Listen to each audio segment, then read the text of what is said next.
Greatness is not decided by money, status, or luck. It begins quietly inside the mind. This truth has appeared again and again in the lives of extraordinary people like Elon Musk, Steve Jobs, and Jeff Bezos. Long before success became visible, it first existed in the way they thought. In his classic book, Think and Grow Rich, Napoleon Hill wrote that people become what they consistently think about. But if that is true, why do so many remain stuck? Why do some people dream of success yet never move closer to it? Why do others fail to notice the treasure already hidden inside them? Today's story reveals the answer. Stay with me until the end, because this lesson may change the way you see yourself forever. Many years ago, inside a crowded train station filled with noise and hurried footsteps, there sat a poor man. Every morning, he arrived before sunrise. Every evening, he left with barely enough coins to survive.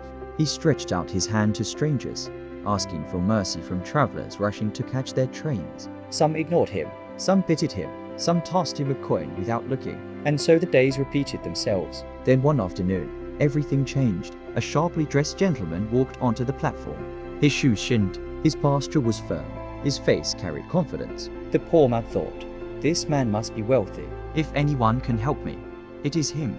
Quickly he approached and held out his hand. But instead of reaching for his wallet, the gentleman asked calmly, tell me, do you only receive from others, or have you ever given something?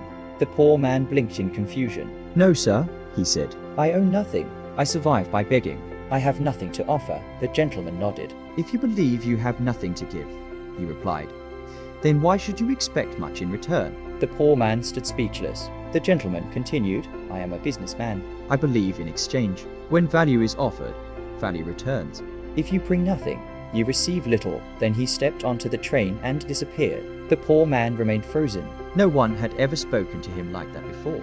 At first, he felt insulted. But as the evening deepened, those words kept echoing in his mind. If you bring nothing, you receive little. That night, he could not sleep. For years, he had blamed bad luck, cruel people, and poverty. But now a painful thought entered his heart. Maybe I am poor because I only ask. And never offer. For 2 days he stopped begging entirely. He simply sat and thought. What can a man like me give? What do I possess?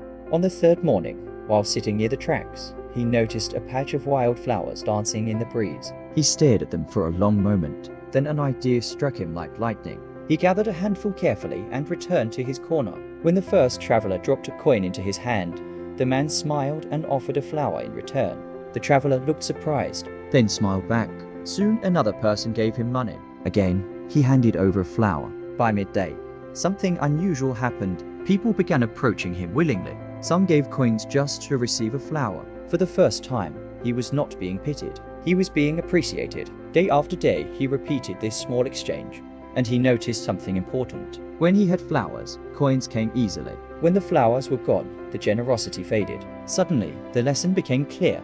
People love to receive value, even something simple, even something small. Weeks later, while working happily, he saw the same gentleman seated by a train window. Excited, he ran over.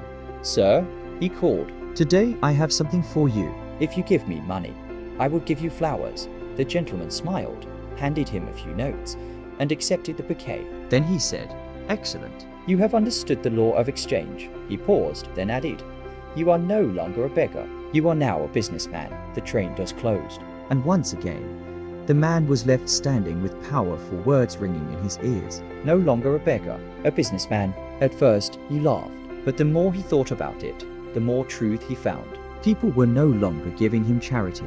They were paying for what he offered. He was earning, not begging. That day, he made a bold choice. He left the station and never returned to that corner again. 6 months later, 2 elegant men met at the same railway station. One looked closely at the other. Forgive me, he said, but you seem familiar. The second man smiled. We have met before, twice, in fact, right here.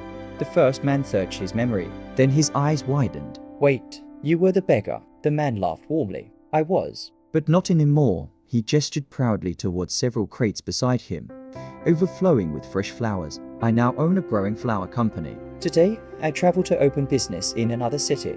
The gentleman stood amazed. How did such a transformation happen? The former beggar replied, you changed my life with a single truth.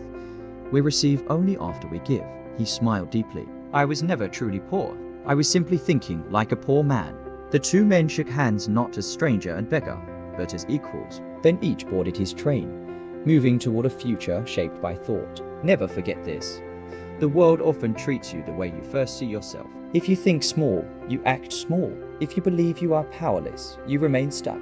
If you see hidden value within yourself, everything begins to change. You may already carry gifts you have not yet recognized. Your mind can imprison you, or it can promote you. So choose your thoughts carefully, because the life ahead of you is being built by the way you think today.